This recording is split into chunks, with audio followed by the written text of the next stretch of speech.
So hello and welcome back to another coin video, obviously, because this is a coin channel. My name is Glenn and today we're looking at some US Mercury Dimes. So why are they called Mercury Dimes?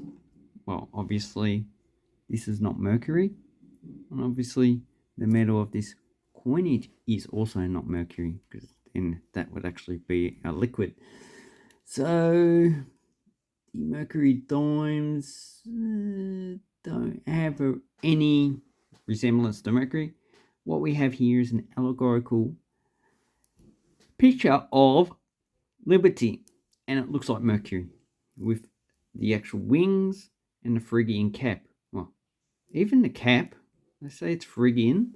Well, Phrygia was actually in central Turkey, currently now, or Asia Minor, but this cap it originated with the Iranian people, so the Mede, the Scythians, and also the Persians. So the Mede are actually a very fascinating empire that existed about 2,500 years ago, before the Achaemenid Empire actually came about.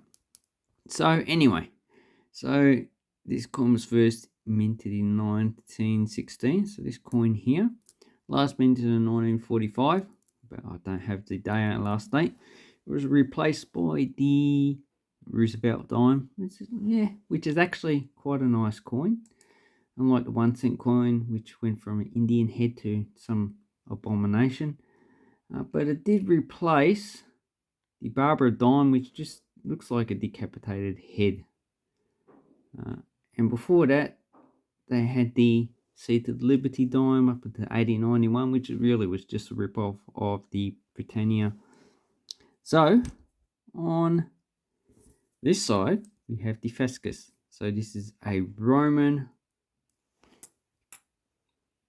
and even that is not even Roman. That's Etruscan, and it probably does date from an earlier time. The Etruscans, like the Phrygians, are actually an extinct people whose language is not really known. All we know is Phrygian was probably related to Greek, could be related to Albanian or even Armenian. That's debatable because it was in between all three of them. And Etruscan was a language isolate, same as Sumerian and Basque. Basque is a really interesting language. Maybe I should actually learn it. Anyway, so there's a coin channel. Let's talk about the actual silver content, which, like American coins at the time, is 90%. It's 2.5 grams of the whole coin, so it's 2.25 grams of silver. And with today's silver price, it's about $3 Australian. And the exchange rate of these is 15 cents. So the silver value in 2024 is 20 times the actual face value. So obviously inflation in the United States should have been at least 20 times, because obviously this is one dime is 10 cents. So there should be about $1.50 to $2 US. So let's have a look at the mintages. Most of these would be pretty common, but the 1916, we need to assess the grade. And because a lot of the detail has gone, I would assess this as probably a very good coin. So, the mintage for this one, you also need a mint mark, which the mint mark is... Okay, my camera's dying. It's been dying for a long time. I'm waiting for it to die. Mint mark should be here, which this one doesn't have. So this is the Philadelphia mint. We've had the mint mark, 22.18 million coins. Then you got D and the S mint mark. So at this time, the S mint mark was not a proof coin. It was just a standard circulation coin. And the D is for Denver, S for San Francisco, and this one is Philadelphia. So if I had to change the settings in the camera, seems like a lot of the times these settings just reset by themselves. Okay, the next coin we have is a 1924, and I would say if I was to sell these, I would sell these for probably $5 to $15 depending on grade.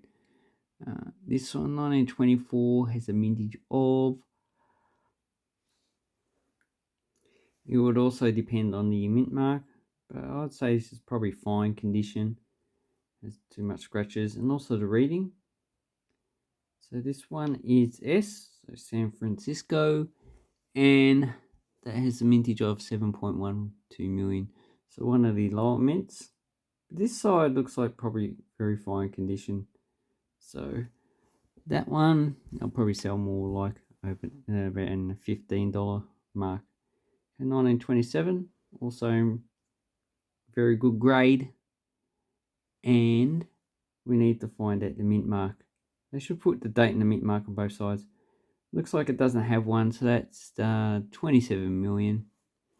So, actually 28 million.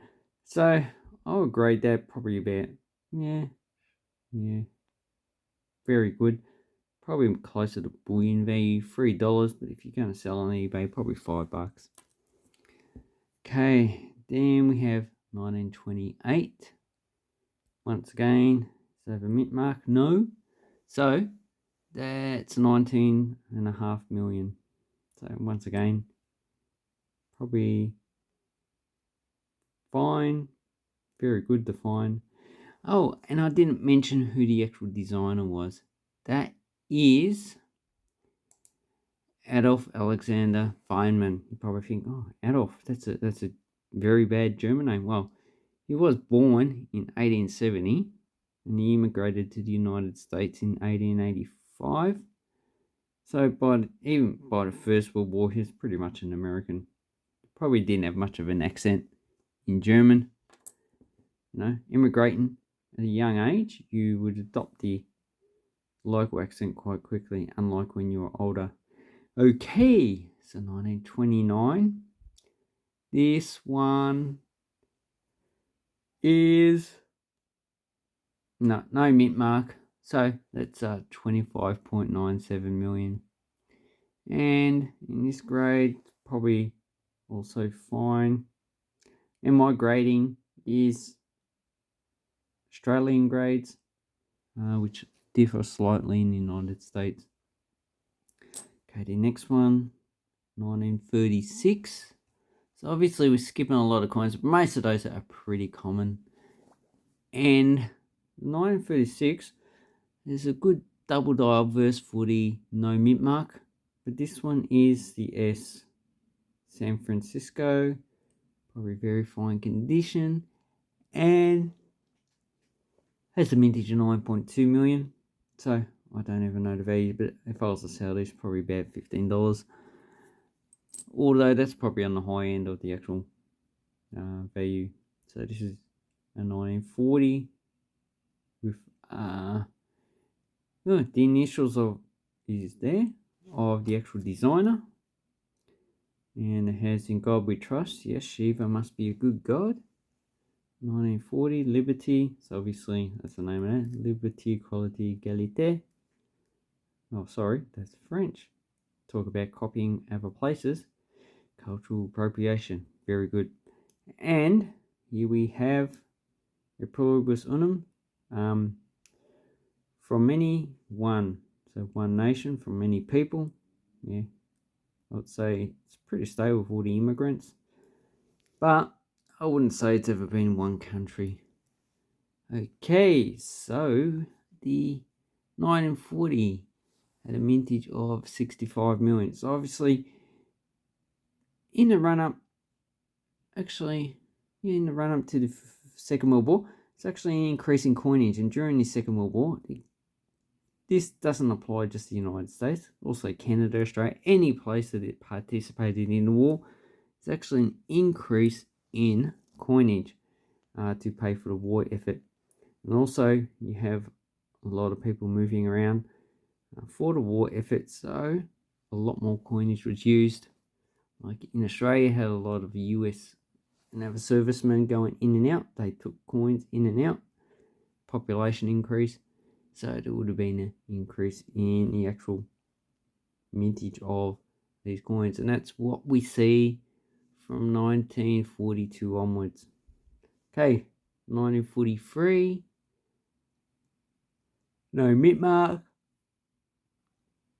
This coin has a mintage of 191.7 million. So you can see the average mintage beforehand was like 20s or 30 millions. Now it's gone up to 200. So that's nearly 10 times.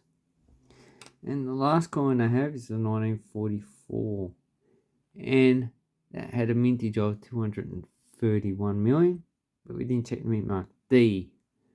So 231 was 40p mint mark, which is no mint mark. Now the D mint mark had 62.224 million. So that's quite a lot of coin. Makes this going to be a common coin for hundreds of years. If we look at the mintage for D for, I don't know, 1916, there was only 246,000. And 1917 was 19.4. So pretty much there was 10 times the amount of coins minted in the Second World War than there was at the end of the First World War. That would indicate that there's a more of a demand for coinage. And well, the United States only entered the First World War in 1917. In the Second World War is 1941. So I'm not surprised. You probably would have seen if the United States had stayed in the First World War for longer, that they would have increased the mintage of coins quite substantially. But anyway, these are quite a nice coin set. $5 to $15. Of course, most of these are quite common. I'd say the highest value would probably be this coin here. It's in one of the better grades, or maybe it's this coin here. Yeah, so all these are being well circulated. And let me know what you think about these Mercury Dimes. I actually quite like them. They are on par with the Liberty $50, with the Buffalo Nickel, which I quite like, and with the Indian Cent. And I would say there is no quarter that I actually quite like, because the Washington quarter is okay, but the rest of them were pretty horrible. Anyway, thank you very much, and have an awesome coin and banknote collecting time. Thank you, and goodbye.